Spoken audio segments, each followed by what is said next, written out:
15 anyos pa lamang si Akila Lervec nang mamatay ang kanyang tatay. At dahil bata pa ang ina niya, muli itong nag-asawa. Ang akala ni Akila, kagaya ng dating muling sasaya ang buhay nila kahit hindi sila mayaman. Dahil muli siyang magkakaroon ng ama. Hindi nga lang tunay na ama dahil namatay ang kanyang tatay. Noong una, maayos pa dahil sabi ng stepfather ng dalaga, ituturing siyang tunay na anak. Pero kabaliktaran ang nangyari. Sa tuwing wala ang ina niya sa kanila, pinagnanasahan pala siya ng palihim ng amain nito. Sa gandang dilag at kinis ng kutis, hindi mo mapapansing anak lamang ito ng isang guro sa elementarya. Matangkad at may maamong mukha siya na laging pinupuri ng mga kakilala. Hindi naman binibigyang mali siya ni Akila ang pagiging sweet ng amain nito. Dahil kagaya noon ng ama niya, ganoon din ang amain niya. Pero sa hapong iyon, magbabago ang lahat kay Akila. Kagagaling lamang niya sa paaralan at kararating lang ng bahay nang may makita siyang Mustang sa tapat ng kanilang tahanan. Napakagandang sasakyan na bihira lamang ang meron noon. Ang akala ng dalaga ay kakilala lamang ng ama niya dahil isa kasi itong negosyante ayon din mismo dito. Wala ang kanyang ina. Mas nauna siyang umuwi kesa sa ina niya ng araw na iyon. Walang tutulong upang pigilan ng tatlong mga lalaking kumakaladkad sa kanya palabas ng tahanan habang tumatawa ang amain niya, hawak ang isang backpack na itim. Ibinenta siya sa halagang 10 milyon. Sa murang edad, naranasan ni Akila ang mga hindi pa dapat maranasan. Hindi niya nakikita ang mukha ng lalaki dahil nakapiring ang mga mata niya tuwing gagawin nila ang bagay na iyon. Pagbukas ng pinto, sisigaw na agad siya dahil alam niyang papasok na ang wawasak muli sa kanya. Sa puntong yun, gusto na niyang mamatay kahit hindi na siya makatakas. Mas gusto na lamang niyang malagutan ng hininga. Ngunit ang lahat ay may katapusan. Dahil sa awa ng caretaker ng villa na kinaroroonan niya, tinulungan siya nito para makatakas sa kamay ng isang dyablo. Oo nga at nakatakas siya. Ngunit may isa pang problema. Buntis siya. At ang hayop na bumili sa kanyang ama. Bubuhayin ba niya ang sanggol sa sinapupunan? Ano ang pipiliin niya? Pumatay o tanggapin ng batang bunga ng kahayupan ng kung sino? Sige na Akila, sumakay ka na. Paano po kapag nalaman niya na nakatakas po ako? Huwag kang mag-alala, ako nang bahala. Salamat po Manong Ben. Oo wala yun, sige na, ihahatid ka na ng anak ko sa sakayan.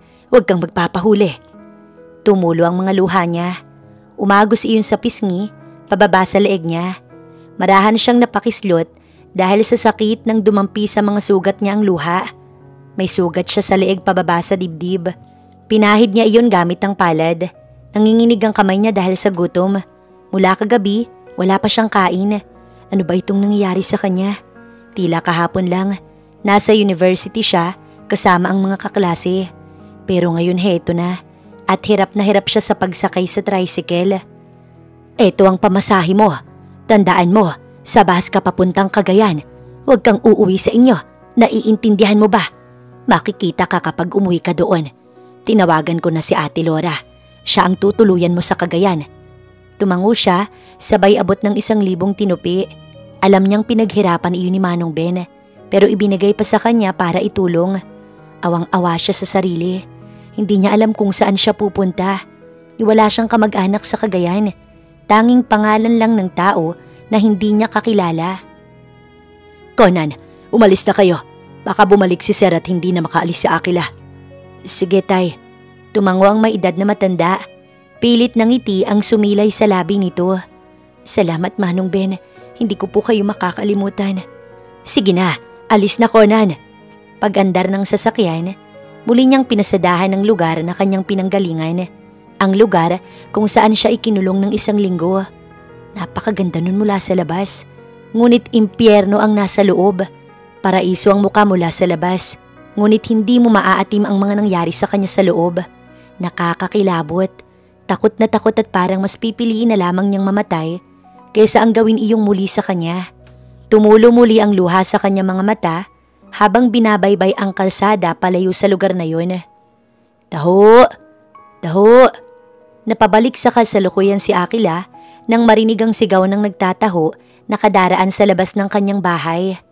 Maya-maya, narinig niya ang iyak ni Akil. Napansin niya ang mga luha sa kanyang mga mata. Pinahid niya iyon. Hanggang ngayon ay pilit pa ring bumabalik sa kanya ang mga alaalang nais niya ng kalimutan. Ngunit kahit anong pilit niyang iwaksi ang mga nangyari, hindi pa rin iyon nawawala. 2 taon na ang anak niya at ganun din katagal na nakatakas siya sa kamay ni Venom. Pero inuungkat pa rin ang isipan niya ang lumipas. Bakit ba pilit iyong bumabalik? Gutom ka na ba, anak? Kinuha niya ang baby boy sa duyan matapos timplahan ng gatas. Shh! Tahan na! Nandito na si mama. Taho, mama? Ano anak? Taho ba? Ngumiti ito, sabay turo ng pinto ang nakabukas sa sala. Okay, sige, bibili tayo. Halika!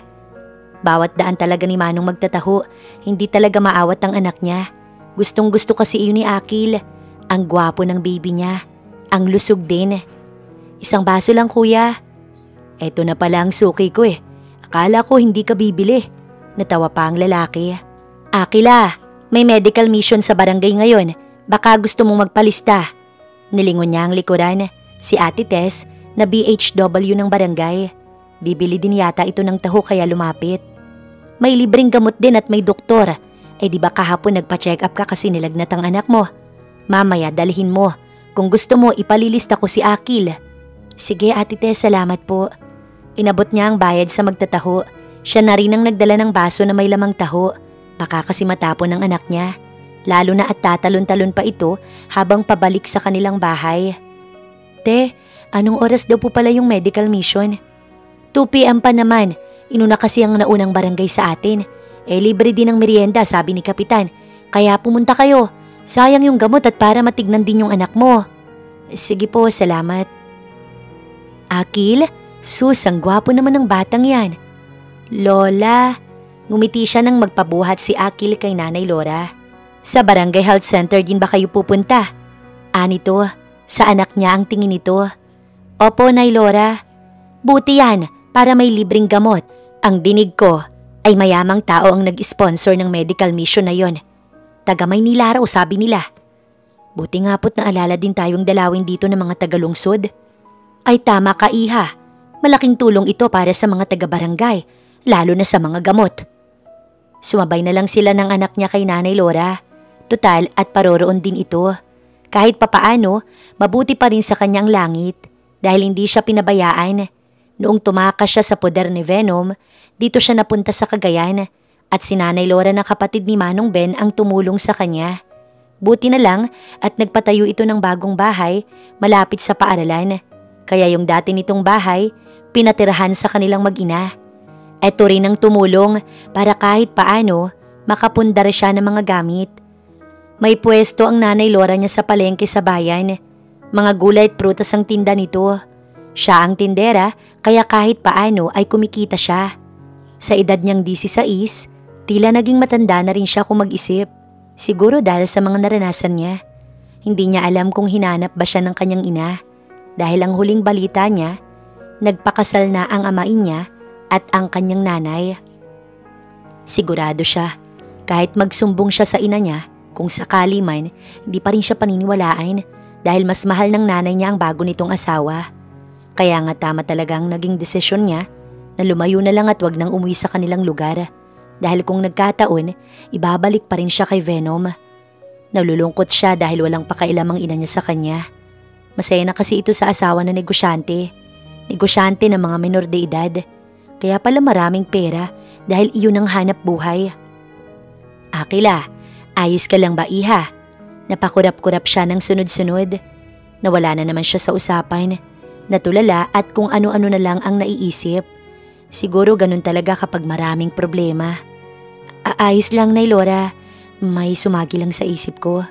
Ngumiti ito. Bumaba na pala si Akil at kusa nang naglakad. Bukas nga pala, wala muna tayong trabaho sa palengke. Balak ni Tay Kanor mo na maligo muna sa dagat. Tutal at summer ngayon na talagang napakainit. May magandang resort daw sa norte, doon tayo pupunta. Namiss ko na nga rin ang dagat, lalo at malayo tayo sa anyong tubig. Ganun po ba? Ingat po kayo sa biyahe. Anong ingat? Sasama kayo ni Akil. Hindi pwedeng kami lang. Syempre kayo din ay kasama. Huwag kang mag-alala. May service tayo at kami ni Kanor ang bahala sa babaunin natin. Nandito na pala tayo, Akil. Tuwang-tuwa ito habang inaalalayan ng bata. Napakabait ng pamilya ni Nanay Laura, lalo na si Tatay Kanor na itinuring na silang pamilya. May 2 anak ang mag-asawa, si Shens at Sheila na kambal. Patapos na ng kolehiyo ang mga ito, samantalang siya heto at hindi man lang natapos ang unang taon sa college. Nakakapanghinayang, kung hindi lang sa demonyong amain niya, sana nag-aaral pa rin siya hanggang ngayon. Pero wala din siyang anak kung hindi iyon ginawa ng hayop niyang stepfather. Noong ipinagbubuntis niya si Akil, ilang ulit niya itong ininuman ng gamot. Pero nang malaman ng Nanay Laura niya, sinampal siya nito ng katotohanan na walang kasalanan ng bata. Akila, halika na. Marami ng tao. Magpapalista pa tayo. May paraffol pa daw. Baka manalo kayo ng TV o kaya ref. Sayang din yon. Binuhat niya na ang anak, tsaka sumunod sa babae. Ang dami ng tao at maraming nakaparadang magagarang sasakyan. Ngunit ang Mustang sa pinakadulo na nakaparada ang talagang nagpagulat sa kanya. Natakot siya sa kulay itim na Mustang na iyon. Dito tayo, ma'am. Sige po. Akila, magpalista ka na. May number ka na rin ba? Wala pa, Nay Laura. Nilingon niya ito habang kinikilo ang anak niya. Ako nang maglilista sa'yo. Sayang at baka maswertehan. Sige po, Nay, pakinalang po. Sa'yo ba o pangalan na lang ni Akil? Pwede po bang pangalan na lang ng anak ko? Oo naman, pwede raw at nagtanong ako kanina. Ma'am, kukunin ko na rin ang height ni baby. Singit ng volunteer. Oho, sige. Si Akil na lang ang ililista ko ha. Tumango siya na may kasabay ng ngiti. Pakihubad po yung shoes ni baby. Muling usal ng nurse. Sumunod naman siya. Tinira lang niya ang medyas ng anak niya. Aba, matangkad ka na sa edad mo baby ha. At ang pogi-pogi mo. Para kang anak mayaman. Sa tuwing may pumupuri sa baby niya, siya talaga itong napakasaya. Lalo na kapag may mga natutuwa sa anak niya. Sa edad na 2 taon, hanggang hita na niya ito. Mahaba ang buhok na itinitirintas niya para hindi magulo. Lalo na at pawisan ng anak niya. May bimpo ito lagi sa likod o kaya naman dyaryo. Matangkad si Akil dahil matangkad siya. At mas matangkad naman ang ama ng anak niya. Hindi siya sigurado kung ang Venom del Real ba ang bumaboy sa kanya. Nakita niya na ang mukha nito sa internet. Minsan sa telebisyon din. Sikat ang Venom na yun dahil isa itong numero 1 businessman. Pero hindi siya sigurado kung ito nga ba ang Venom na ama ng anak niya. Dahil hindi niya kasi nakikita ang mukha nito sa tuwing sinisira nito ang kanyang pagkatao. Tanging pangalan lang kasi nito ang alam niya. Ang apelyido ay hindi niya na alam. Thank you po. Aw, how sweet naman ng baby. Kitang-kita niya ang saya sa mukha ng babae. Eto po ang number ninyo, ma'am. Number at pangalan po kasi ang tatawagin kapag ang baby na ninyo ang i-check ni Doc. Salamat, ma'am. Number 34 na sila. Di bale at least, hindi sila malayo o nasa hulihan ng pila. Bye-bye, baby. See you later. Bye-bye po. Binuhat niya si Akil. Naupo muna sila sa labas ng health center dahil hindi na kasi sila halos magkasya sa loob nun. Tuloy-tuloy din ang pasok ng mga tao para magpalista. Mama, fries. Tumingin siya sa tinuro ng anak niya. May Mr. Potato sa di kalayuan, may cotton candies, balloons, mga ice cream cart at kung ano-ano pa. Mukhang mahal yun, anak. Gumuso ang kanyang baby. Tsaka bawal sa'yo ang maalat. Hindi pwede yun. Gusto mo ba balon na lang? Umiling ito. Milk, mama. O sige, halika doon tayo sa may upuan. May dala siyang bottle. 2 ang may lamang gatas. Maligamgam pa iyon. May biskwit din ito at extra diaper. May bimpo at isang sandong puti. Baka kasi pagpawisan ng anak niya. Noong una, wala talaga siyang alam sa mga bata. Pero dahil wala rin siyang katuwang o magtuturo kung paano mag-alaga, nag-search na lang siya sa internet dahil kung hindi, paano niya maaalagaan ang bagong silang niyang sanggol noon? Buti na lang at nasa tabi niya noon si Nay Laura. Lagi itong pumapasyal sa bahay at siya pa'y ipaglalaba. Yun lang, medyo hindi maganda ang ugali ng mga anak nito. Hindi niya alam kung bakit, gayong wala naman sana siyang ginagawang masama sa dalawa. Iha, nandito pala kayo. Heto, hawakan mo. Ikukuha ko lang si Akil. Saan po ito galing ni Laura? Libre lang yan, kaya kunin mo na. Ikukuha ko si Akil ng shawarma. Masarap yon. Nahihiyaman, tinanggap na lamang niyang 2 big cup ng Mr. Potato. Saktong tumalikod ang may edad na babae nang masulyapan niya si Sheila at Shena na palapit at may 2 babae pa itong kasama. Alam niya naman dalait na naman ng mga ito. Tignan mo nga naman, ang batang ina. Maagang naglandi kaya maagang may bitbit na anak. Ani Sheena. Iyo, dagdag ni Sheila. Tsaka sila tumawang 4. Hindi kagandahan ng kambal. Nagmana kasi ang mga ito kay Tatay Kanor. Hindi na lang niya pinansin dahil malaki ang utang na loob niya sa mga magulang ng mga ito. Hindi niya tayo narinig, Shena. Bingi yata. Nag-apir ang kambal. Habang nagyosi ang 2 nitong mga kasama. Are you done, anak? Tumango si Akil. Pag-upo nito, ibinalik niya sa bag na dala ang walang lamang bote. Hoy Akila, kung kaya mong utuin ang nanay at tatay namin, pues kami hindi. Hinawakan ni Sheila ang bag na buhat niya na nakasukbit sa balikat. Sheila, pasensya na, pero ayoko ng away. Hayaan niyo na lang ako. Natawa ang babae. Narinig niyo yon? Hayaan daw. Pasensya na pero bitiwan mo na lang ang bag ko. Binitiwan naman ito pero may kasabay pang tulak. Mabuti na lang na ibalansi niya ang mga paa kaya hindi sila natumba ng anak niya. Hey Sheila, Shena, mukhang dumating na ang hinihintay natin, tara na. Mabuti na lang at nagsalita ang isa sa mga kasama ng kambal kaya nakaalis siya. Gosh, sana mapansin ako ni Sir Venom. Alam niyo bang wala pa siyang girlfriend? Nakalayo na si Akila nang magtitili ang magkakaibigan na patungo sa basketball court ng barangay dahil naroon ang nais ng mga itong makita. Yum yum mama, nagustuhan mo? Sunod-sunod itong tumango. Nakangiti pa hawak ang 4 ng ice cream na malapit nang maubos. Minsan lang naman kaya pinagbigyan niya na ang anak niya. Number 31, Ana Rosa Randin. Narinig niyang sigaw ng nurse na may hawak na logbook. Malapit ka na anak, busin mo na yan para mapalitan na kita ng damit. Ang dumi ng suot mo. Pang 32 kasi sila at kasunod na sila. Mabilis lang din dahil iilan ng nurse at volunteer.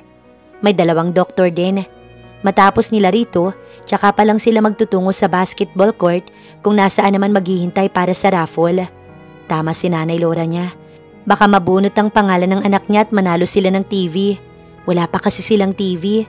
Hindi sumasapat ang kita niya sa pagiging helper ni Nanay Laura para makabili ng TV. Sapat lang kasi iyon para sa diaper, gatas at pagkain nila araw-araw ng anak niya. Hindi pa kasi siya pwedeng maghanap ng mas mataas na sahod o pumasok sa mga mall dahil hindi doon pwede ang bata. Sa tindahan kasi nadadala niya si Akil sa tuwing siya ay papasok.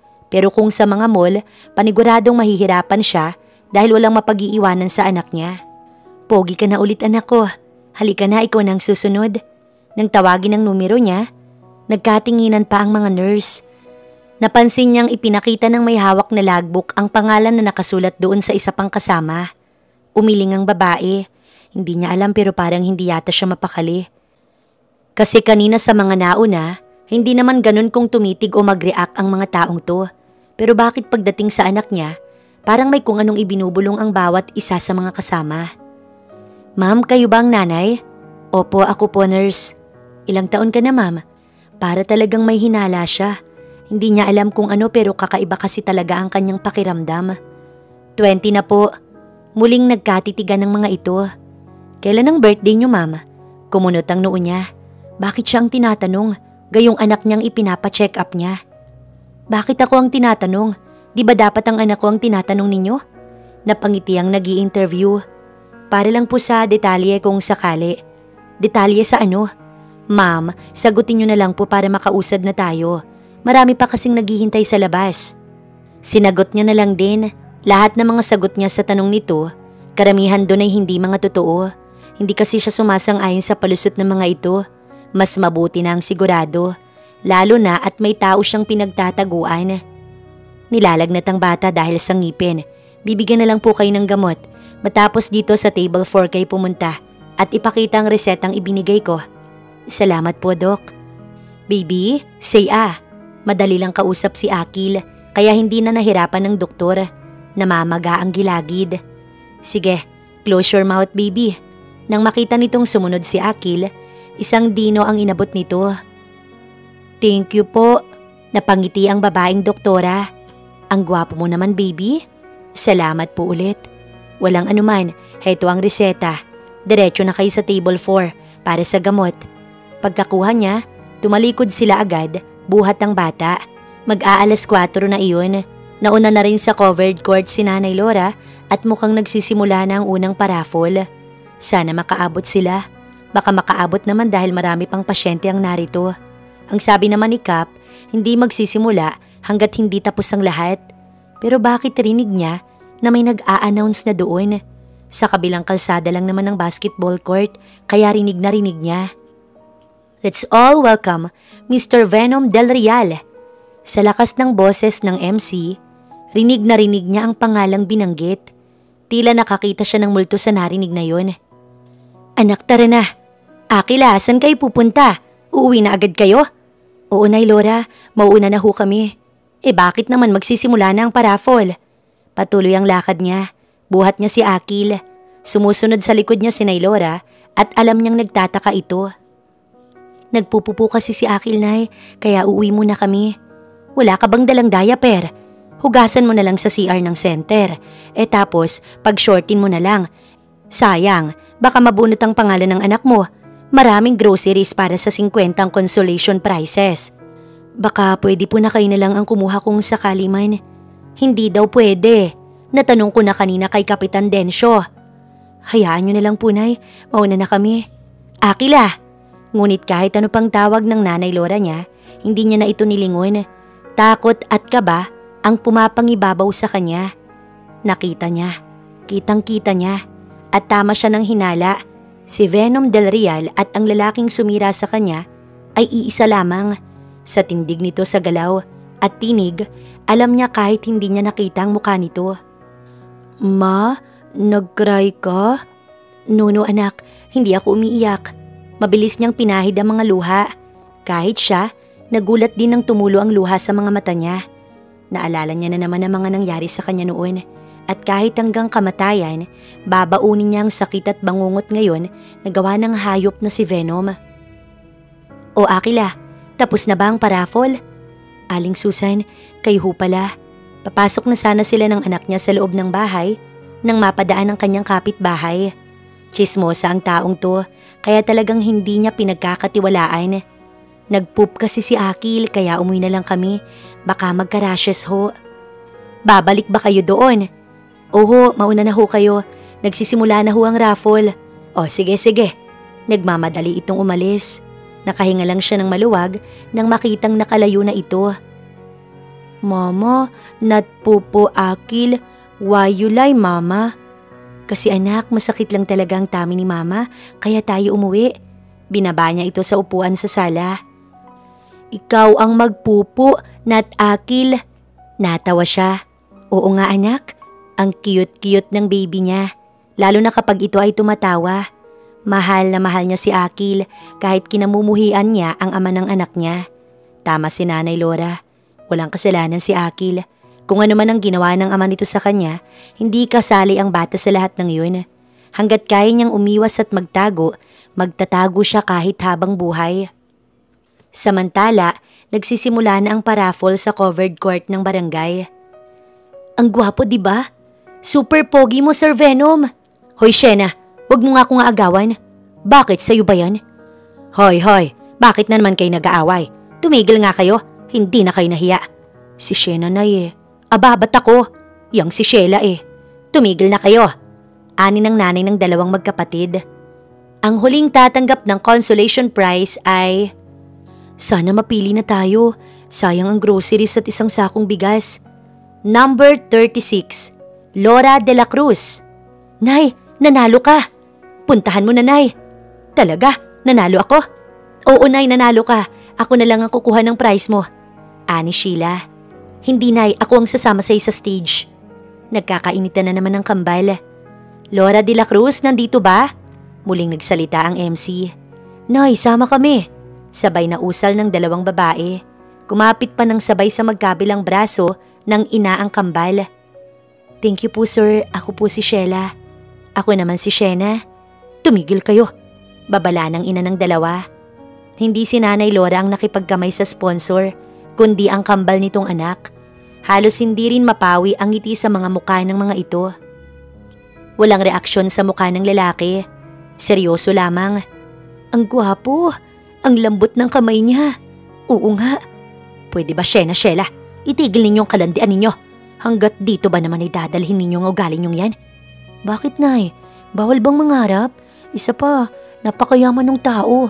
Huwag nga kayong mangarap, hindi kayo papansinin nun. Grabe ka naman Nay. Tiningnan nito si Sheena. Oo nga Nay. Pagsang-ayon ng isa pa.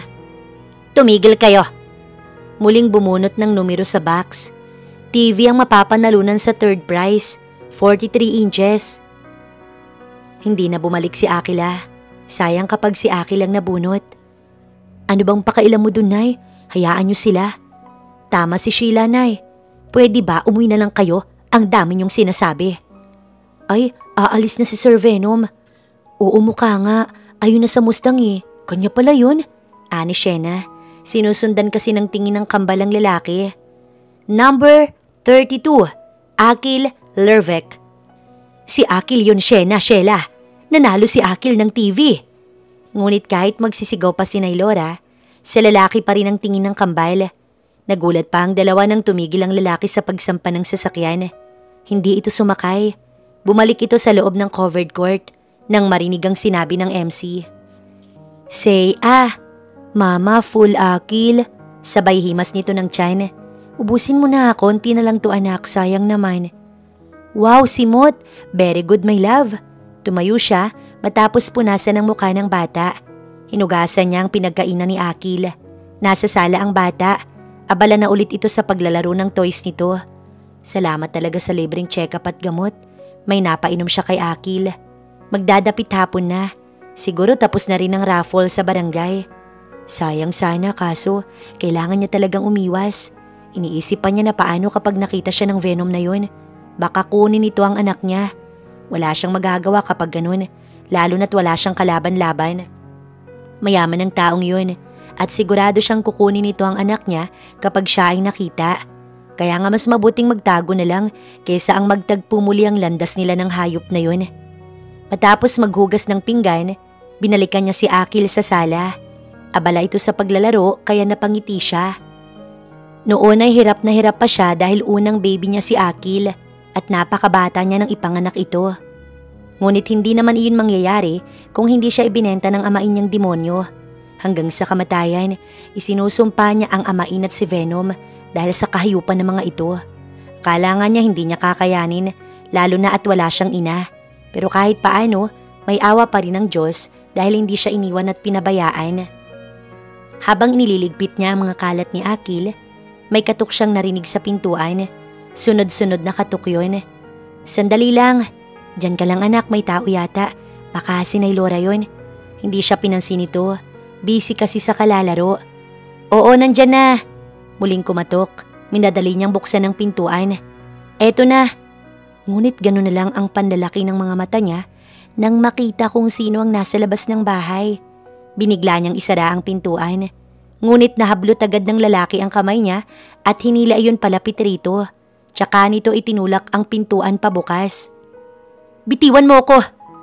Muli na namang bumalik ang takot sa puso niya nang makita ang mga mata nito. Mga mata na tila walang awa kung titignan. Boss, stay out, kaya ko na to. May dalawang lalaki ang akmang papasok nang pigilan nito. Isinara nito ang pintuan. Anong kailangan mo? Ano pang kailangan mo sa akin? Nanginginig niyang tanong. Binitiwan siya nito. Hinagilap niya si Akil. Hayaan mo na ako. Hayaan mo na ako, maawa ka naman. Naluluhan niyang usal. Nang makita niya ang anak sa likod ng tukador, binuhat niya ito agad. Hindi ka makakapagtago habang buhay sa akin. Sa tinig nito, halatang galit yun. Nakatitig ito sa anak niya. Buntis ka nang umalis. Si Ben pa lang tumulong sa'yo. After a year, nakita rin kita. Walang kasalanan si Manong Ben. Naawa lang siya dahil sa kahiyupan mong ginagawa sa akin. It's natural. You're my wife. Namilog ang mga mata niya. Ano? Natural? Natural sa yung babuyin ako? Natural lang nasaktan ako at gutumin. Gusto mo kong patayin. Uwi na tayo. Ngunit ano man ang sigaw niya, hindi ito nakikinig. Hindi! Tumakbo siya patungo sa kusina, dala si Akil. Paglabas, nagawa pa niyang ialambre ang pintuan. Pagkuha na umikot siya patungo sa manukan ng kapitbahay. Madilim na ang paligid. Sa takot niya, na kaya niyang tumakbo ng tumakbo. Hindi niya naalintana ang bigat ni Akil. Tahimik lang ito. Nagpapasalamat siya dahil hindi ito nagsasalita. Hanapin ninyo! Narinig niya ang boses ni Venom mula sa kalsada. Anak, huwag kang maingay ha. Aalis tayo dito. Tumango si Akil. Nakasampay lang ang ulo nito sa kanyang balikat. Habang nasa likod ng bahay ni Aling Susan, mabuti na lang at kilala siya ng aso ng mga ito. Kaya hindi tumahol ang alaga ng kapitbahay. Why hiding, Mama? Shh, huwag kang maingay. Sasabihin ni Mama mamaya, okay? Kapag nakaalis na tayo dito, anak. Nang makita niya na tumakbo sa kabilang direksyon ng mga tauhan ni Venom, nagsimula siyang humakbang patungo sa manggahan sa di kalayuan. Paglabas doon ay bahay na ni Aling Pasing. May tricycle ang asawa nitong si Paldo. Magpapahatid sila sa bayan. Kailangan niya makatakas. Kailangan nilang makalayo ng kanyang anak. Akila, saan kayo pupunta? Ngunit gano'n na lamang ang gulat niya kay Aling Susan. Sa manggahan din ito dumaan, mukhang mula sa barangay. Teka Akila, maawa ka na Aling Susan, nagmamadali kami.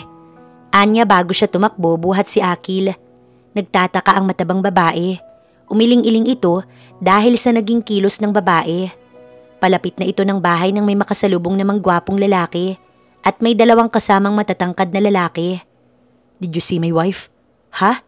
Nakita niyo daw ba ang asawa ni boss? Sino ba ang asawa niya? Si Akila Lervec. Ano? Ibig sabihin mo ay anak mo yung anak niya? Just answer my fucking question. Did you see my wife? Napahawak ang babae sa dibdib dahil sa nerbiyos. Hindi po. Sabay ko nito. Napamura ang lalaki. Scared Akil, Mama? Shh, Mama is here anak. Don't be scared. I'll protect you anak ko. Yumakap ito sa kanya. Wala siyang ibang magagawa kundi ang tumapang. Kahit ang totoo, napakahina niya't natatakot din. Ngunit paano ang anak niya kung gaya din ito ay matatakot din siya? Siya lamang ang inaasahan ni Akil. Wala nang iba pa. Kumawala ang mga patak ng luha sa kanyang mga mata. Pilit niya iyong hinawi. Patawid na sila ng tulay na kawayan. May maliit na sapa kasi doon. Sa kabila nun ay kalsada na patungo sa unang bahay na madarat na nila. Bahay ni Aling Pasing. May 100 siya sa bulsa. Mabuti na lamang at meron siyang pera sa jeans. May pamasahe sila patungong bayan. Hindi niya alam kung saan sila kukuha ng pera para sa bus. Tsaka na lang niya iyon aalalahanin. Ang kailangan lamang niyang gawin ngayon ay ang makalabas sa manggahan. Madilim na ang paligid at walang ilaw sa bahaging tinatahak nila ng anak niya. Sa tulong ng buwan, yun lamang ang nagsisilbing ilaw nila para hindi mahirapan sa pagtawid sa tulay. Mama, shh, it's okay. Wala yun anak, hangin lang yun. Hold on anak, makakatawid din tayo. Masumigpit ang kapit ni Akil sa leeg niya. May gumalaw kasi sa halamanan sa di kalayuan kaya ito natatakot. Pagdating sa kalsada, medyo lumuwag ang paghinga niya. Tinatahak na nila ang unang bahay sa unahan. Ngunit sarado iyon at wala man lang ilaw. Mukhang walang tao. Aling Pasing? Tao po. Manong Paldo, nandyan po ba kayo? Tao po. Nakailang ulit siyang tumawag, ngunit walang sumasagot. May ilaw sa tapat ng bahay na mukhang street light. Idagdag pa ang aso na galit na tumatahol. Natatakot si Akil. Paano na tayo anak? Mahinang bulong niya. Mama, car. Sa gulat niya, napatago sila ng kanyang anak sa damuhan sa tabi ng kawayang gate nila Aling Pasing. Nang makadaan, nabawasan ang kaba niya. Motor lang yun. Parang nagka-phobia siya dahil kay Venom. Hindi siya papayag na makuha siyang muli ng hayop na yun. Hindi siya papayag na sumama sa taong yun. Alam niyang sasaktan lang siya at baka idamay pa nito si Akil. Tara na, kila Aling Lourdes na lang baka nandun ang anak niyang si Baldo. Habang nasa gilid ng kalsada, takot pa rin ang namamayanis sa kanya. Baka may dumaan na namang sasakyan at si Venom na iyon. Akila? Oo, si Akila ka nga at si Akil. Teka, bakit kayo nandito sa tabing kalsada? Nang mabusesan niya ang babae, naluha siya. Anong nangyayari, Akila? Bakit? Akin na si Akil at sumunod ka. Habang nakasunod kay Nanay Laura, patuloy na tumutulo ang kanyang mga luha. Wala pang sombrero si Akil. Baka ubuhin ito. Bakit ba kayo narito sa 10 oras ng gabi ha? Nang makarating sa isang waiting shed, tumigil sila at sandaling nagpahinga. Hindi niya alam kung bakit narito si Nanay Laura. Mukhang nagpastol yata ng baka sa damuhan sa unahan. May dala kasi itong salakot at patalim. Nakamahabang pantalon ito at mahabang manggas pang itaas. Nay, itago niyo kami ni Akil. Nakita kami ni Venom. Siya yung lalaki nag-sponsor ng medical mission, Nay. Teka, yun ba yung amo ni Ben na? Tumango siya na puno ng luha ang mga mata. Diyos ko, siya ba yun? Hindi ko alam, Akila. Hindi ko talaga alam, Iha. Nasaan na ba siya? Tumakas lang kami, Nay. Kailangan naming makalayo dito. Pero wala po akong nadala. 100 piso lang po ang pera ko, Nay. Ilang po ang meron ako. Diyos kong mahabagin. Tara, bilisan mo, Akila. Kailangan ninyo makaalis dito. Saktong paalis na sila nang may sasakyang padaan. Hinila niya pa si Nanay Laura para magtago sa punong kaimito sa gilid ng daan. Ngunit nabusinahan sila agad ng sasakyan. Nay, bilis! Kinuha niya si Akil. Mabilis man siyang tumakbo, wala pa rin iyong nagawa nang harangan ng sasakyan ng kanilang dinadaanan. Paatras sila ng paatras. Akila, sila ba iyan? Oo, Nay. Nanginginig na niya. Tatalikod na sana siya dala si Akil nang magsalita ito. Try to run again, Akila, at sisiguraduhin kong lahat ng tutulong sa'yo mapapahamak. Sa lakas ng boses nito, napahinto siya sa paghakbang. Iha, Diyos ko! Palapit na ito. May kasama itong 4 na mga kalalakihan. Ibinigay niya si Nanay Laura kay Akil, tsaka niya inagaw ang patalim nitong hawak. Huwag kayong lalapit. Diyan ka lang, Venom. Sabing diyan ka lang. Nanginginig na itinutok niya rito ang hawak na patalim. Huwag kang lalapit. I dare you to kill me. Go ahead. Kill me, Akila. Madiin siyang napapikit. Diyos kong mahabagin. Narinig niyang hiyaw ni Nanay Laura nang hawakan ni Venom ang talim ng itak. Inilayo ni Nanay Laura ang anak niya. Ngunit mabilis iyong inagaw ng tauhan ni Venom. Wag niyong kunin ang anak ko. Ngunit wala siyang ibang magawa dahil nasa harapan niya ang lalaki. Ibalik niyo si Akil. Pero hindi man lang ito inintindi ng mga kasama ni Venom. Napapitlag siya ng pilit itong hinihila ang patalim. Dahil sa talas nun, tumutulo ang masaganang dugo mula sa palad ni Venom na siyang nakahawak sa talim ng itak. Matapang ka, patayin mo ako para makaganti ka. Gawin mo! Bigla niyang binitiwan ng patalim. Nangihina siyang napaupo sa sementong kalsada. Maliwanag dahil sa ilaw na nanggagaling sa ilaw ng sasakyan na nasa likuran niya. Ibalik mo ang anak ko, Venom. Wala na akong gusto, kundi ang mabuhay ng tahimik kasama ang anak ko. Huwag mo siyang kukunin sa akin. Siya lang ang meron ako. Si Akil na lang. Patuloy na dumadaloy ang mga luha sa magkabilang pisngi niya. Pababa sa kandungan niya. Animoy wala iyong katapusan. Akala niya naubos niya na iyon. Ngunit heto, muli na naman silang nagkita ng masaganang luha na noon araw-araw na lamang tumutulo sa mga mata niya. Hindi ko siya kukunin sa'yo kung sasama ka sa akin. Itinaas niya ang ulo. Demonyo ang nasa harapan niya. Walang pusong demonyo. Hayop ka. Bakit mo to ginagawa sa akin? Ano bang naging kasalanan ko sa'yo, Venom? Magkasing sama kayo ng amain ko. Mga hayop. Hindi ito sumagot. Gigil na gigil siya. Bakit? Ano bang kasalanan ko sa'yo? Wala akong ginagawa kahit kanino. Nag-aaral lang ako para makatapos. Pero sinira mo. Sinira ninyo ng hayop kong amain. Ano ba? Ano bang naging kasalanan ko? Sumagot ka. Habang nagsasalita, tuloy-tuloy ang pag-agos ng mga luha niya. You asking me why? Nagtama ang mga mata nila. Sasagutin ko ang tanong mo oras na sumama ka sa akin, Akila. Hindi. Hindi ako muling magpapababoy sa'yo, Venom. Ibalik mo ang anak ko. Are you sure? Hayop. Nilingon nito ang mga tauhan. Tinawag pa siya ni Akil bago ipasok ng lalaking may hawak sa anak niya sa isa pang sasakyan. Akil! Madali akong kausap, Akila. Please, Venom, ibalik mo si Akil. Ibalik mo siya sa akin. Lumuhod na siya sa paanan nito. Ngunit tila isa itong estatwa na hindi nakakaramdam o nagkakaroon ng emosyon. Blanko ang mga mata nito at hindi niya alam kung anong klaseng hayop ang taong to. Let's go. Venom, nilingon niya si Naylora. Umiiyak itong pinagmamasdan siya. Iha. Sorry po Nay, salamat po sa lahat. Akila Iha. Sige na, ilipat niyo ng sasakyan ng anak ko. Sa amin siya sasabay kasama si Akila. Hinila nito ang kanang braso niya gamit ang kaliwang kamay nito. Nagpaubaya siya. Purong luha ang mga mata na halos hindi niya na makita ang tinatapakan. Opo boss. Pagkakita niya kay Akil, tinakbo niya ito at niyakap. Mama, umiiyak ito sa takot. Ito ba ang gusto mo? Ang pahirapan pati ang anak mo? Hindi ito sumagot. Get in. Parang aso siyang sumusunod sa bawat sabihin at iutos nito. Wala na yata siya sa katinuan dahil kahit anong ugong ng sasakyan, hindi niya na naririnig. Parang bigla siyang natuliro. Ang tanging alam lang niya na sa kandungan niya si Akil. Yakap niya ang bata. Hungry mama, Akil. Shh, huwag kang maingay anak, baka magalit sila. Drive faster Dan. Gutom na ang bata.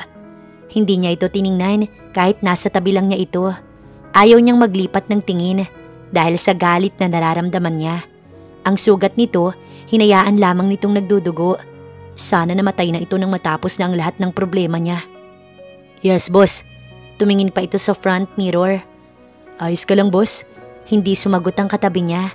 Ngunit nang mahulog ang ulo nito sa balikat niya, doon na siya napalingon sa lalaki. Boss, anong nangyayari? Patay na ba to? Tila bigla siyang nataranta ng mga oras na iyon. Bitiwan niyo ako. Pasensya na po ma'am. Utos po ni boss. Hindi po kayo pwedeng umalis hanggat hindi nakakalabas ng hospital si boss. Alam niyo bang pwede ko kayong kasuhan sa ginagawa niyo? Ipapakulong ko kayo. Nakikinig ba kayo? Ngunit kahit anong sabihin at sigaw niya, baliwala yun. Dalawa ang nandito at nagbabantay sa kanila. Yung dalawa, nandoon sa loob ng hospital. Mukhang nawala ng malay si Venom dahil sa sugat. Sa dami ba naman ng dugong lumabas mula rito? Talagang mawawalan ito ng malay.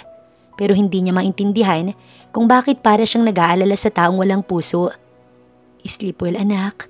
Dinampian niya sa noo ng halik ang bata na nasa kandungan niya. Tulog na pala ito. Kaya pala hindi ito gumagalaw dahil nakatulog na. Sa sobra sigurong pagod, hindi na kinaya. Naaawa siya sa anak niya. Paano na kaya ngayong nakita na sila ni Venom? Sana wag nitong idadamay ang bata. Siya na lang. Buhay niya si Akil at kapag nahihirapan ito, mas nahihirapan siya. Patawarin mo si mama anak. Hindi tayo nakatakas. Ang hina ni mama, kaya tayo nahuli. Tumulo ang mga luha niya. Hindi niya na kayang pigilan. Hagulgol ang paraan para kahit papaano mabawasan ang sakit sa kanyang puso. Para kahit papaano mabawasan ang nararamdaman niya. Bumabalik na naman siya sa dating iyakin. Bumabalik na naman siya sa pagiging mahinang babae. Mahal na mahal kita anak. Pinahid niya ang mga luha nang gumalaw si Akil. Napaka-inosente ng anak niya para maranasan ang mga ganitong mga bagay. Boss, ingat po. Umusod siya nang bumukas ang pintuan ng sasakyan.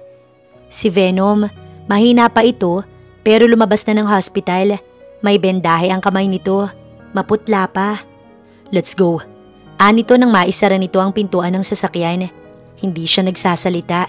Halos dumikit siya sa pintuan ng sasakyan para hindi sila magkasagian ng taong to. Tulog pa rin si Akil kaya tahimik ang loob ng sasakyan. Kinakabahan pa rin siya. Gaya noon ang unang makita niya si Venom. Oo, napakagwapo nito. Ngunit demonyo ang ugali. Kung gaano kakisig si Venom, ganun din ito kawalang ya. May 20 minutos din siguro bago sila tumigil. Pumasok ang sasakyan sa isang gate. Maliwanag dahil sa daming ilaw na nakapalibot sa gate na bato. Otomatikong bumukas yun. Namamanghaman, hindi niya iyon ipinahalata. Hindi na rin siya nagpakaladkad palabas dahil baka magising ang anak niya. Kusa siyang lumabas ng tahimik. Nakasunod lang siya kay Venom. Dahil hindi rin naman siya pwedeng tumakbo dahil may mga tauhan ito na nasa likuran niya. Mahuhuli din agad sila. Hindi siya basta-basta makakalabas dahil sa taas ng bakod. Hindi ito ang villa kung saan siya dinala noon ni Venom. Napakalaking bahay na bato ang nasa harapan niya. Nakabukas lahat ng ilaw kaya nga kitang-kita niya ang buong lugar. Pagpasok nila, ako na. Kinukuha ng isa sa mga tauhan nito si Akil, ngunit ayaw niyang ibigay. Nakatitig si Venom. Hindi niya alam kung ano ang nararamdaman nito dahil simula kanina, blanko lamang ang mukha nito. Boss, ibigay mo para makapagpahinga ang bata sa silid. Mas malamig pa yata sa yelo ang boses na iyon. Nag-aalangan siya, ngunit wala ring nagawa dahil sinundan niya ng tingin ng lalaki na may dala kay Akil. Paakyat ito sa hagdan patungo sa ikalawang palapag. Bakit mo kami dinala dito? Anong balak mo?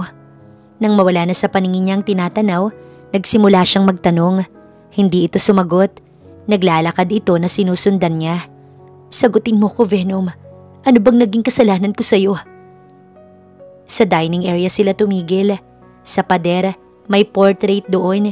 Pinasadahan niya. Nanlaki ang mata niya nang makita niya kung sino ang naroon. Ang professor niyang si Winston Del Real. He is my father. Lumingon ito sa kanya. At katabi niya ang mami ko. Do you know that my mom killed herself because of you? Nanlilisik ang mga matang tumingin ito sa kanya. Hindi niya maintindihan ano ang kinalaman niya sa ina nito. Anong ibig mong sabihin? Lumapit ito. Umatras siya.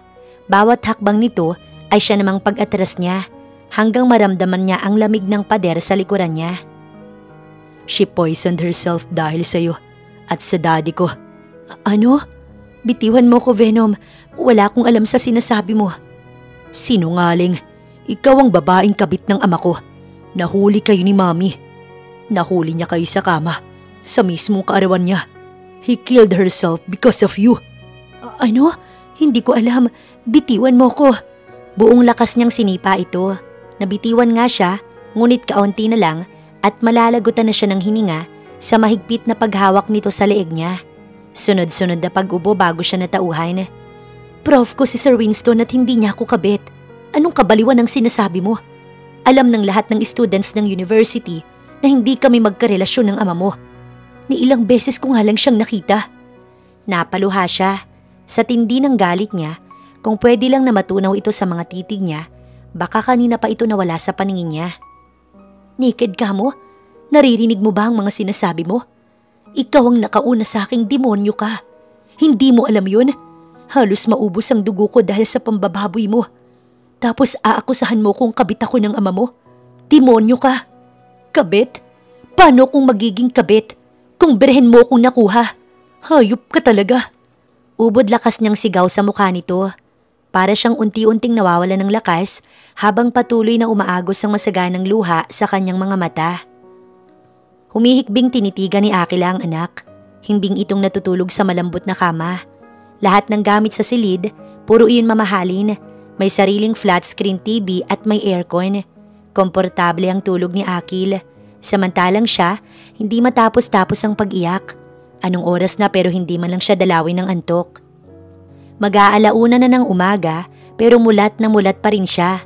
Iniisip ang nangyari sa kanila kanina ni Venom. Paano siya naging kabit ng guro niya? Paano siya napagbintangan? Ngayon nag-aaral lang naman siya. Wala nga siyang nobyo simula nang nag-aaral siya ng high school. Dahil pangarap talaga niyang makapagtapos para matulungan ang kanyang nanay. Pero bakit sa dinami-rami ng napagbintangan siya pa? Kinapa niya ang tiyan. Tumunog na dahil sa sobrang gutom. Wala pa siyang kain simula kanina. Sa sobrang takot, hindi niya na naalala ang gutom. Ngayon pa lang natatakot siyang lumabas. Baka saktan na naman siya ulit ni Venom. May nervyos na siya sa lalaking yun. Nagtaka nga lang siya kanina at hindi siya nito muling sinakal kahit sinigaw-sigawan niya itong hayop, demonyo, Judas at kung ano-ano pang masasamang salita. Matapos nang nangyari, iniwan lang siya nito sa kusina.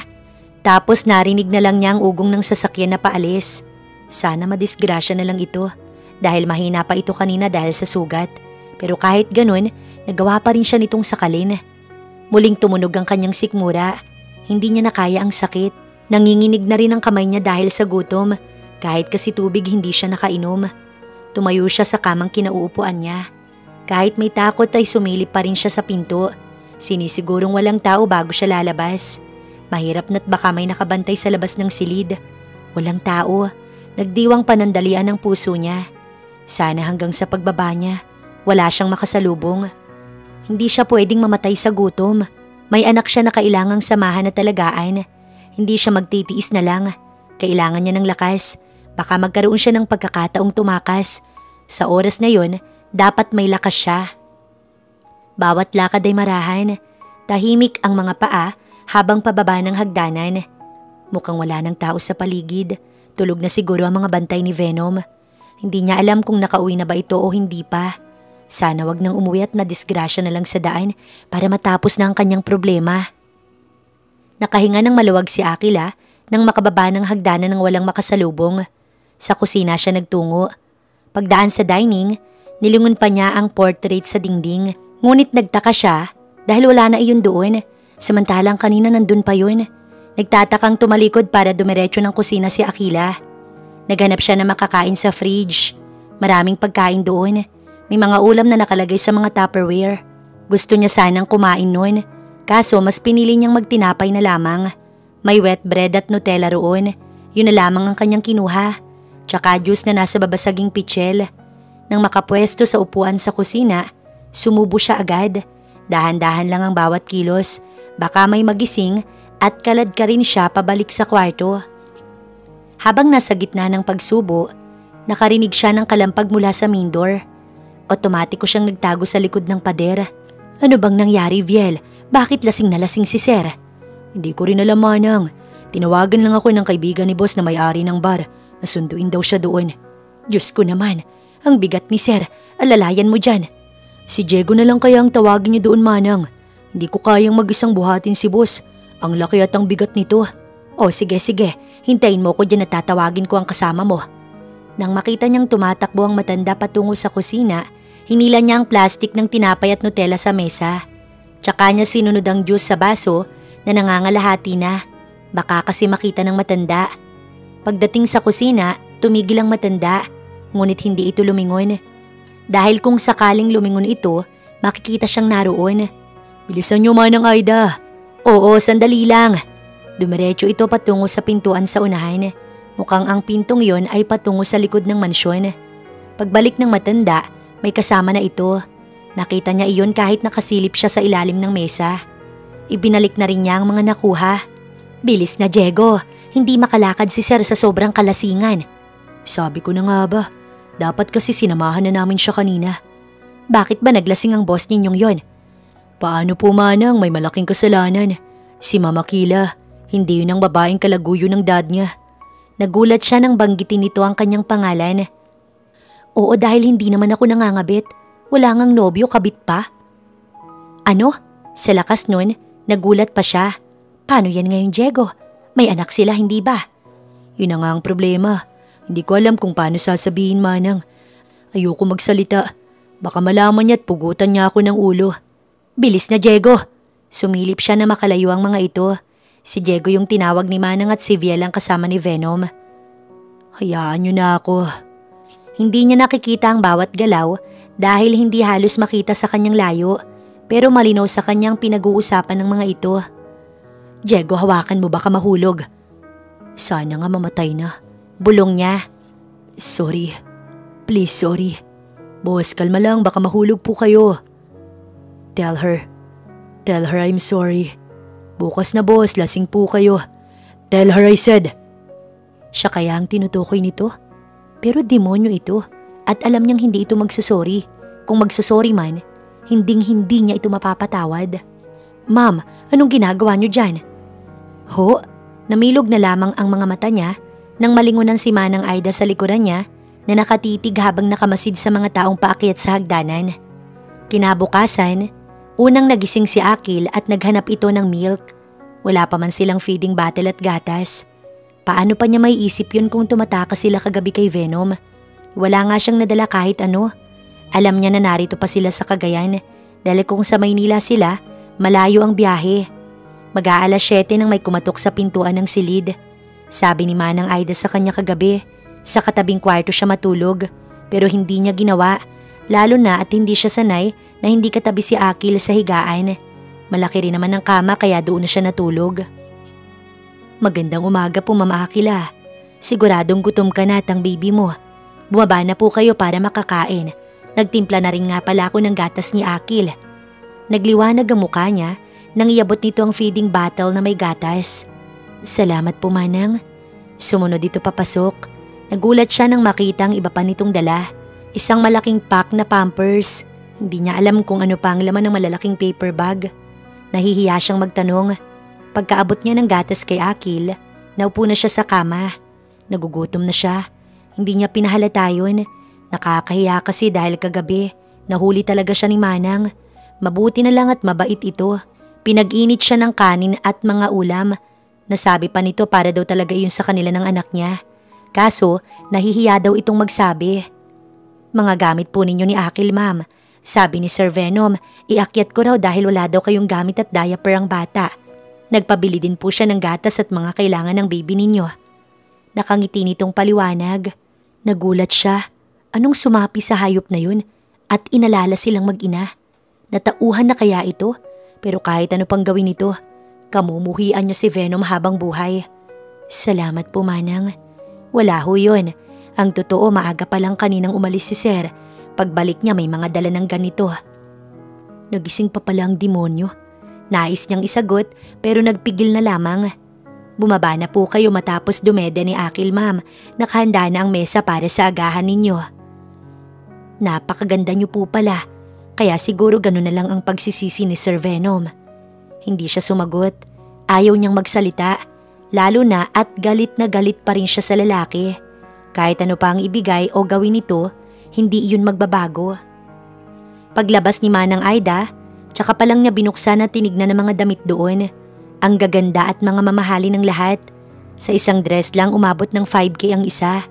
Sa isang pares na damit pambahay ni Akil, mag-6,000 na. Ilang sakong bigas na yun kung sakali. Yung kaya lang kasi niyang bilhin ay mga bargain or ukay-ukay. Yung sapatos ni Akil, mga ukay-ukay lamang. Hindi pa nakakatikim ng ganito kagarang kasuotan ng bibi niya. Para yatang tutulo na naman ang mga luha niya. Hindi sa sakit, kundi sa tuwa. Pangarap niya ito, ang maibigay kay Akil ang lahat ng magagandang gamit, masasarap na mga pagkain at maigala kung saan-saan ang bata. Pero kapos na kapos kasi talaga siya. Kaya kahit 2 taon na si Akil, wala pa silang ibang napupuntahan bukod sa grocery store at palengke. Mama, where tayo? Nagulat siya sa tanong na iyon ng anak niya. Paano ba niya sasabihin? Ano ang sasabihin niya? Sasabihin niya ba ang totoo? Nandito tayo sa magandang house, anak. Why, Mama? Hindi niya na alam ang susunod na isasagot. Sige na ha, ubusin mo na ang milk mo, maliligo muna si Mama. Tumango ito.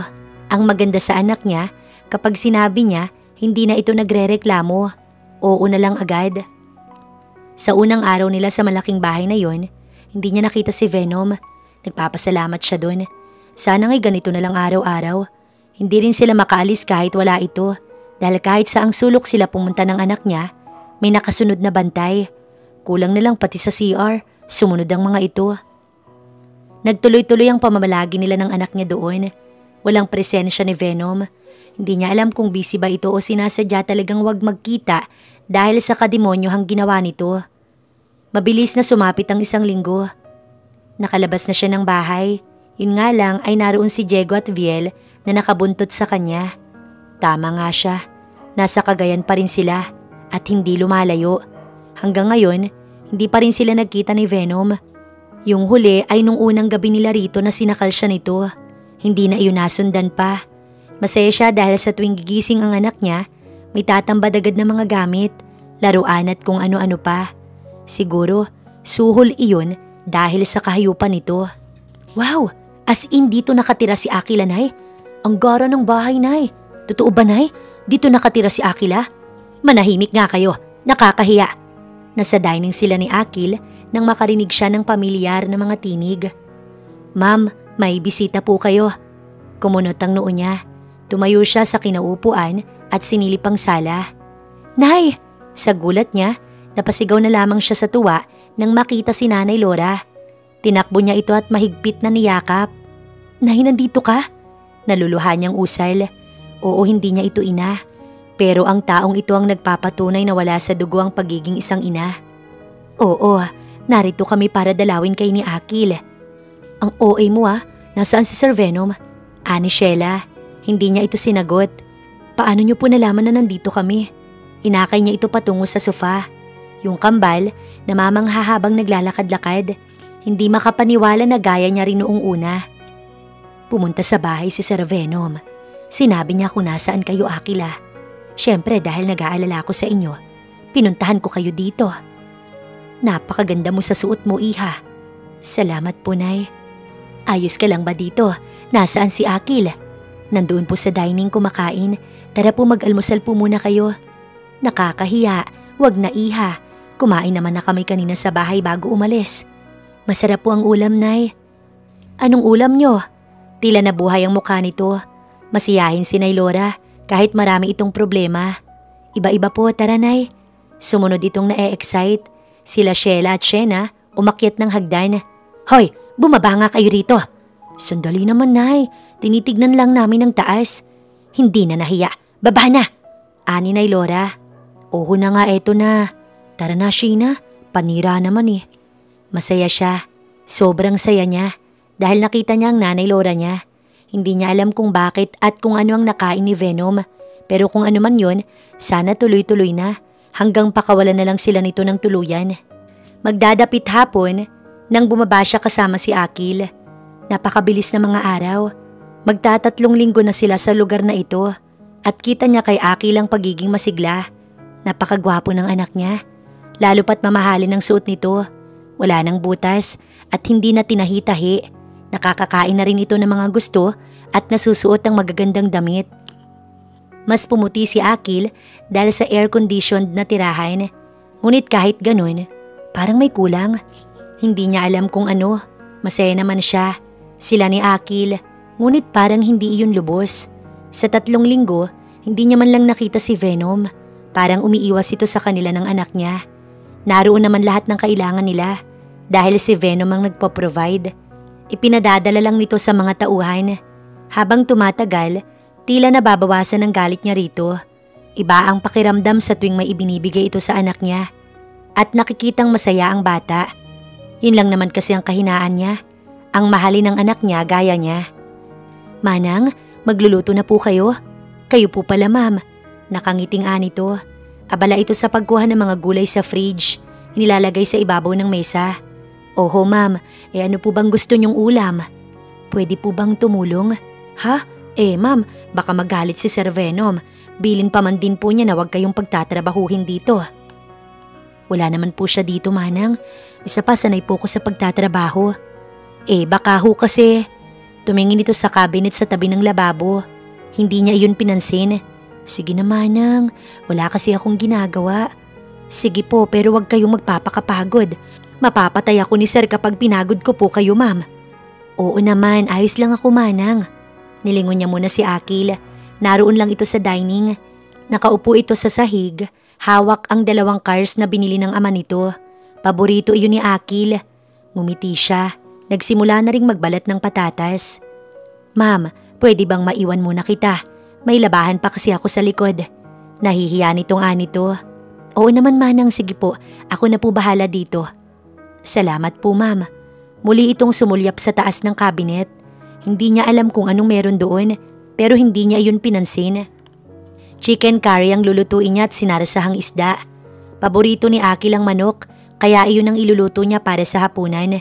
Abala siya sa paggayat, ngunit ang mga mata niya, mayat maya kung lingunin ng anak niya. Hindi na alam ni Akila kung kamusta na ang ina niya. Simula kasi nang ibenta siya ng amain kay Venom, hanggang sa makatakas wala siyang balita. Nalaman lang niyang ikinasal ito dahil kay Manong Ben nang minsang tumawag ito kay Nanay Laura. Simula nun wala na siyang balita. Hindi siya galit sa ina. Sa asawa lang nito. Nagtatampo lamang dahil ni minsan, hindi nito inalam kung nasaan siya. Hindi siya hinanap. Habang abala si Akila sa kusina, hindi na nito napansin si Akil na umakyat ng hagdan. Marunong itong humawak sa railings, kaya siguradong hindi ito mahuhulog. Pagtapak sa sahig sa 2nd floor, may narinig itong kalampag mula sa dulong pintuan ng pasilyo. Nakaawang ang pinto roon. Nagtataka ang 2 taong gulang na bata, kaya diretso ito patungo roon. Marahang binuksan ang pintuan. Nagtataka itong lumapit sa lalaking nasa sahig na kahandusay. Akil anak? Lumapit pa ang bata. Pinunasan nito ang luha ng lalaki. You okay? Ngumiti ito. I am now, son. Hinawi nito ang nakalugay na buhok ng bata na nasa mga mata nito. I'm sorry anak. Hindi ko sinasadya. You okay? Pilit nitong itinaas ang ulo ng lalaki. Ngumiti itong muli at dahan-dahang pumikit. You sleep? Don't sleep. Hinawakan nito ang pisngi niya. Alagaan mo ang mama mo anak. Huli na rin para magsisi. I think this is goodbye son. Nahulog ang kamay ni Venom sa lapag. Nagtatakang tumakbo ang bata sa labas. Mama! Napalingon si Akila nang marinig ang sunod-sunod na sigaw ng anak niya. Nagulat pa siya nang mapansing wala ang bata sa kinauupuan. Akil? Mama! Abot langit ang kaba at takot niya nang makita na pababa ng hagdanan ng bata. Stay anak, dyan ka lang. Hiyaw niya ngunit hindi ito nakikinig. Mama! Faster mama! Anito habang itinuturo ang second floor. Pagkakuha niya sa bata, muling sumigaw si Akil. Papa? Ha? Anong sinasabi mo Akil? Wait. Bumaba ito at umakyat mag-isa pabalik sa ikalawang palapag ng bahay. Sinundan niya ito hanggang sa dulong pasilyo. Nakabukas ang pintuan ng silid na yon. Look, Papa. Hindi niya alam kung bakit patuloy nitong binabanggit ang Papa. Ngunit nang pumasok siya sa loob, ganun na lang ang takot at gulat niya nang makita si Venom na nakahiga sa sahig. Ang isang bote ng gamot na wala ng laman ng katabi nito. Venom? Venom! Manang! Diego! Vihal tulong! Sigaw ng dalaga. Pilit niyang itinatayo si Venom kahit wala itong malay. Mama! Humihikbi ang anak niya. Don't cry sweetie please, don't cry. Noong nakatakas ka, galit na galit si Sir Venom. Noong una maayos pa naman siya sa tuwing pumupunta sa villa. Ngunit noong tumagal, hindi na ito halos pumupunta doon. Nalaman ko na umalis pala ng bansa si Sir dahil nagkasakit ang daddy nito na kailangang magpa-heart transplant. Nang bumalik si Sir, nagsimula na siyang maghanap sa'yo. Kumuha din siya ng PI para mapabilis ang lahat. Pati ako tinanong din nito. Pero kahit anong tanong, wala akong ibang sagot kung hindi ang hindi ko alam. Natakot din kasi akong saktan ka niya. Alam kong hindi siya naniniwalang hindi ko alam. Kaya siguro pinabantayan lahat ng galaw ko sa tauhan niya. Nagkamali ako nang tawagan ko ang kapatid kong si Laura. Sana hindi ko na lang siya tinawagan para hindi malaman ni Sir na nandoon ka kay Laura. Isang linggo matapos malaman ni Sir ang tungkol sa kinalalagyan mo, nag-conduct ng medical mission ng kumpanya ni Sir Venom para hindi daw halatang may hinahanap silang tao. Yun lang ang alam ko. At tungkol sa nanay mo, naghiwalay na sila ng amain mo dahil nalaman nitong hindi ka nakipagtanan kundi ibinenta ka ng amain mo kay Sir. Nahulog ang mga luha niya. Hindi niya na rin napigilang mapahagulgol sa narinig mula kay Manong Ben. Kaya pala hindi siya hinanap ng kanyang nanay dahil sa kasinungalingan ng amain niya. Nagkamali si Sir Venom Akila dahil ang ina niya kasi ang nagbayad noon ng tao para hulihin ng kabit ng asawa nito. Siguro, nagkataon na ikaw ang kausap o kasama ng lalaki kaya ikaw ang napagbintangan. Hindi rin natin pwedeng tanungin ang ina ni Sir Venom dahil patay na rin ito. At ang alam ko, nitong 2 linggo lang din namatay ang daddy ni Sir Venom. Sa daming problema, kaya siguro nito nagawang magpakamatay na lang din. Gago pala siya Mang Ben eh. Ako nga hindi nagpakamatay kahit ginawa niyang impyerno ang buhay ko. Singhal niya sa galit. Nagsisisi siguro at wala na ring mukhang maihaharap sa inyo Akila. Ang ibig sabihin lang nun Manong, walang paninindigan ng demonyong yon. Tumatakas sa kasalanan, hindi marunong humingi ng tawad at magtiis dahil sa kagaguhang ginawa niya. Lahat naman tayo Akila nagkakamali. Ang problema lang kay Sir, iniwasan niya ang kasalanan niya. Sana humingi siya ng tawad kahit alam niyang malabo. Napabuntong hininga siya. Saglit pa silang nag-usap ni Manong Ben bago dumating si Nanay Laura sa hospital. Kamusta si Sir Venom Akila? Maayos na po Nay, nasa private room na po siya. Ano bang ginawa mo Akila? Pasalamat ka nga't maganda na ang buhay mo kahit putok sa buho yung anak mo. Inako pa rin ni Sir Venom. Ang kapal mo. Correct ka dyan sis. Nag-igting ang bagang niya. Pwede ba? Kung wala kayong alam, huwag kayong magsalita ng kung ano-ano. Hindi ninyo alam ang pinagdaanan ko. Hindi ninyo alam ang naging buhay ko. Pero kung husgahan nyo ko ganun-ganun na lang, baka hindi ninyo kayanin kapag sinabi kong naranasan ko sa kamay ng crush nyo. Umatras ang kambal at hindi putok sa buho si Akil dahil anak siya ni Venom. What? Paanong? Sa susunod, bago kayo gumawa ng sarili ninyong konklusyon, alamin nyo muna kung may katotohanan bago kayo manghusga dahil nagmumukha kayong walang mga pinag-aralan. Bakit ba kayo sumunod dito? Magsiuwi nga kayo sa bahay. Nay, gusto naming makita si... Pasensya na pero asawa ko si Venom. Asawa? Anong ibig mong sabihin? Hindi niya sinagot ang kambal. Umuwi na kayo, Sheila. Nagmamaktol na tumalikod ang dalawa. Ayos ka lang ba, Akila? Ayos lang, Nay. Tatagan mo ang loob mo. Huwag kang susuko. Magiging maayos din ang lahat. Nasaan nga pala si Akil? Nasa loob po ng kwarto ni Venom. Tulog po sa couch. Matapos mag-usap, bumisita pang magkapatid kay Venom bago nagpaalam ang mga ito. Nang maihatid niya sa labas at makapagpaalam kay Manong Ben at Naylora, bumalik na siya sa loob ng kwarto. Wake up, Papa. Akil miss you. Wake up, Papa. Nakita niyang nagpunas ng luha ang anak niya. Nakapatong ito sa monoblock at nakadapa sa mismong dibdib ng ama nito. Nang makita niya yon, wala siyang nararamdaman kundi lungkot at awa para kay Akil. Napakabata pa ng baby niya, pero alam na nito ang umiyak dahil sa ama. Ang hindi niya maintindihan ay kung bakit tinatawag nitong Papa si Venom, gayong wala siyang itinurong ganoon sa bata. Wake up, Papa, please. Papa? Papa? Nakita niya ang pagsilay ng ngiti sa labi ni Venom. Hindi siya nagsasalita. Tahimik lang siyang nakatanaw sa dalawa. You okay, Papa? Tumango si Venom. Tell ko, Mama. Wait po, Papa. Ngunit nang bumaba ito't makita siya, nagulat ito. Nakatitig lang siya kay Venom. Hindi niya alam kung paano magsisimula. Sa nakita niya bago lang, parang biglang nagbago ang lahat. Parang pinawi ang lahat ng galit niya nang iyakan ito ni Akil.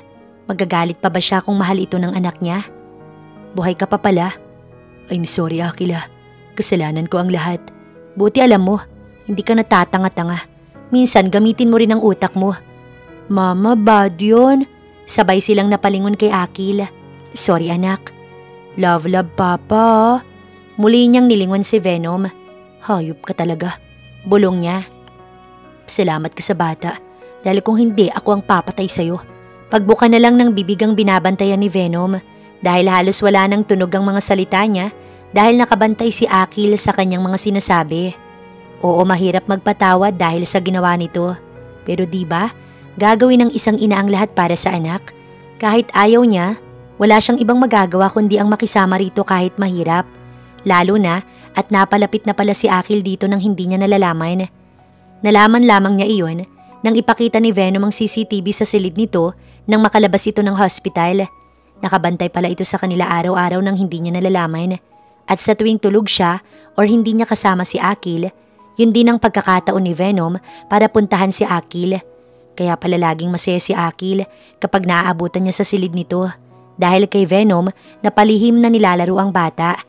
Nang malaman niya yon, gusto niyang magalit. Pero nang makita niya si Akil na masaya, hindi niya magawang kamuhian si Venom gaya ng dati. Ang asawa na sinasabi nito ay iyong papel na pinirmahan niya ng pilit nang una siyang dumating sa villa. Peke ang edad niya. Sa bagay madali lang pikein ng mga bagay basta may pera. Isa pa sa tangkad at mukha niya, parang hindi siya 16 years old na dalaga, kundi 18 pataas. Sa ngayon, may natitira pang galit, ngunit unti-unting nawawala. Panahon ng tanging makakapagsabi kung talagang okay na siya. Hindi rin pwedeng madaliin lalo na't napakabigat ng nagawa sa kanya ni Venom. Pero habang tumatagal, parang nag-iiba ang lahat, lalo na sa tuwing inaalagaan ni Venom ang anak nila. Papa, love Mama, right? Of course, I love your mom. Sinungaling. Nais niyang isampal dito ang salitang yun pero hindi pwede. You Mama, love mo Papa, right? Nag-aalangan siyang tumango. Nasa gazebo sila ng oras na yun, kasama si Akil na makulit. Magtatatlong taon na rin ito sa susunod na buwan. Nasa Cagayan pa rin sila, hindi pa sila uuwi ng Maynila, tsaka na raw sabi ni Venom. Oo, nagliwanag ang mukha ni Akil. Kiss mo pa, love ka ni Mama, sabi niya. Nagkatinginan sila. Isang damping halik sa labi ang iginawad ni Venom. Tila, inatake siya ng libo-libong bultaheng kuryente nang dumampi ang labi nito sa kanyang labi. Tumawa si Akil, kaya maging silang dalawa ni Venom ay nahawa na rin. Araw-araw siyang sinusuyo ni Venom. Araw-araw din na humihingi ito ng tawad. Kung bibilangin ang mga bulaklak na ibinibigay nito, baka may isang truck na. Venom? Nagulat siya nang mula sa kakabukas na gate, tumambad si Sheila at Shena. Nagkatinginan silang dalawa ng lalaki. Palapit na ang mga ito at mukhang mangyayakap. Mabilis siyang kumapit sa lalaki. Ngumuso ang dalawa nang makitang umabrisyete siya kay Venom.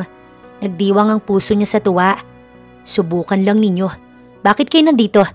Sumama lang kami kay nanay. Ani Shena. Hindi napansin ni Akila na habang nakalingkis siya kay Venom, nakatitig ito sa kanya.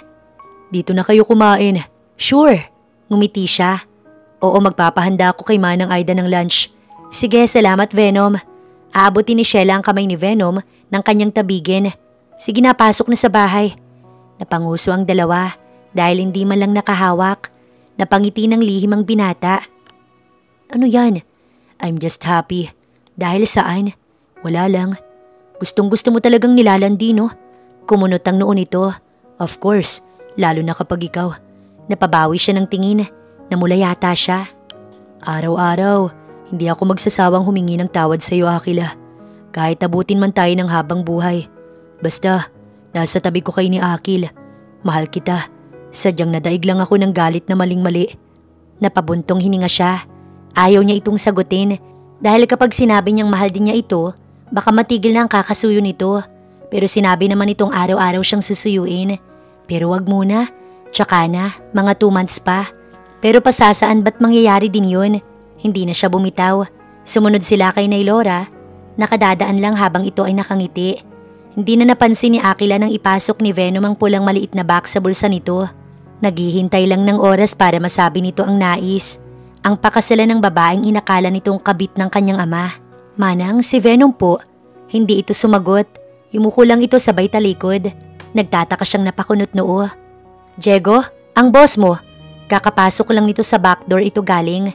Tinignan lang siya ngunit hindi siya sinagot. Dinaanan lang din siya gaya ni Manang. Napakamot siya ng ulo. Nakita niya si Viel na pumasok sa main door. Nagmamadali siyang lumapit dito. Viel, si Venom. Ngunit laking pagtataka niya nang mabilis itong lumabas. Kakapasok lang nito pero nang makita siya lumabas ito agad. Parang hindi na ito normal. Ni isa walang gustong sumagot sa tanong niya. Kanina pa rin niya tinatawagan si Venom, ngunit out of coverage naman. Lunes na Lunes, birthday pa naman niya pero bakit ganito? Lumabas siya ng bahay. Gabi na pala sa labas, kakagising lang kasi niya. Nitong mga nakaraang araw, pansin niyang pagiging antukin. Dumiretso siya sa gazebo dahil nandun si Akil kasama ang yaya Leia nito. Kinuhanan na ng yaya ni Venom para hindi daw siya mahirapan. Magdadalawang buwan na rin nang mapatawad niya ito. Hanggang ngayon, naaalala niya pa rin ang pag-iyak nito. Kahit pala may sa demonyo, may puso din pala at umiiyak. Sorry na rin kung bumigay siya agad. Ilang buwan na rin kasi ang pagnanasa niya sa muscle nitong napaka-perfect talaga. Kaya nang minsang magtabi sila dahil kay Akil, hayon at ibinandera niya na ang bataan. Isa pa wasak na rin naman na siya dahil sa taong yun. Ano pa ba ang inaarte niya? Yaya Leia, nakita mo ba si Venom? Lumingon ang dalawa ngunit hindi ito sumagot. Tara na Akil, mag-half-bath ka pa. Ngumiti ito ng pilit, sabay buhat sa anak niya. Kahit si Akil hindi siya pinansin. Malapit nang matapos ang araw nito. Pero wala man lang namamansin sa kanya kanina pa. Saktong tumalikod ang dalawa nang maramdaman niyang pag-agos ng luha sa magkabilang pisngi. Ano ba? Bakit kayo ganyan? Hagulgol na ang kasunod nun. Nasasaktan talaga siya kung bakit binabaliwala siya ng mga tao sa bahay. Ma'am Akila, ano pong nangyari? Ma'am, bakit po? Ma'am Akila? Sabay ang tatlong kasama niya sa bahay na humahangos palapit sa kanya. Nakaupo siya sa gazebo habang nakatanaw sa hardin. Hindi pa rin tumitigil ang pag-iyak niya. Tinatanong niyo, bakit kayo ganyan? Birthday ko pero hindi niyo ako pinapansin. At si Venom, nasan ba ang taong yun? Kanina ko pa siya hinahanap pero wala kayong sinasagot. Ma'am, sorry po, tahan na ma'am. Ngayon patatahanin niyo ko, pero kanina pinababayaan niyo ko. Pati ikaw Manang. Kasi naman ma'am.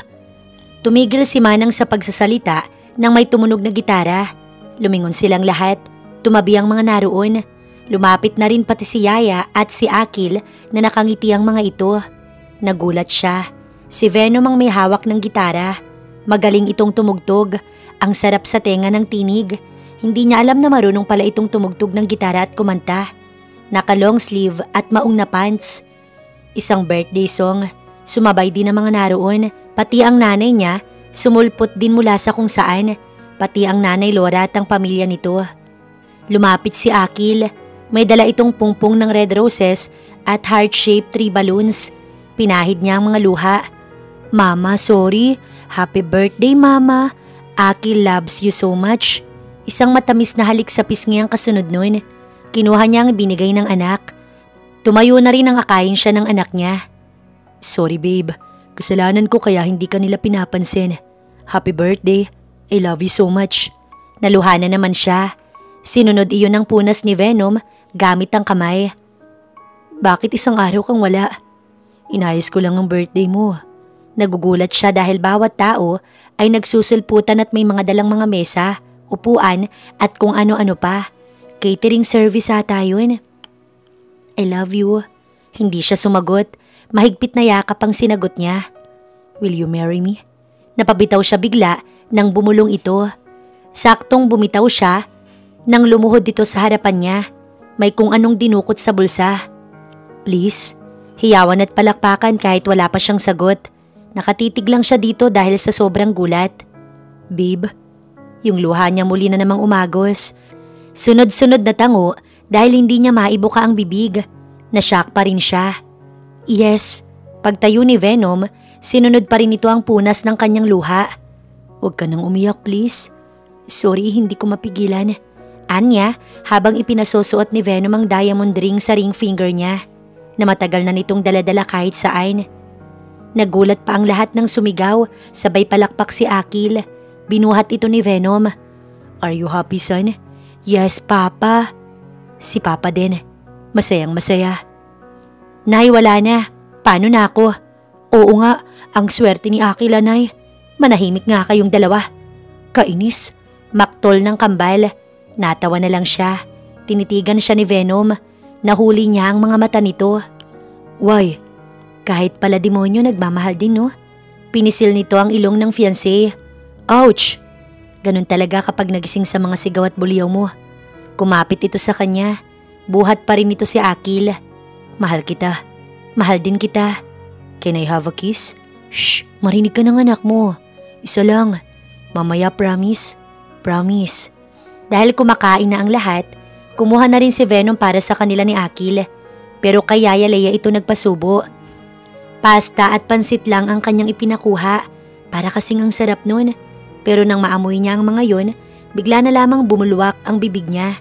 Sunod-sunod ang pagsuka niya. Tumigil ang lahat at tumingin sa kanya. Congratulations, Venom! Buntis ang anak ko! Sigaw ng kanyang nanay. Are you sure, Nay? Tumango ang kanyang ina. Sir, 2 na ang anak mo. Congratulations po. Ani Manong Ben. Venom, ibaba mo ko. Venom, baka mahulog ako. Ngunit kahit anong sigaw niya, patuloy lang siya nitong pinaiikot sa ere dahil sa sobrang kagalakan. Mamahalin kita. Kayo na mga magiging anak natin habang buhay, babe. Alam niya naman yon. Halik sa labi ang naging sagot niya.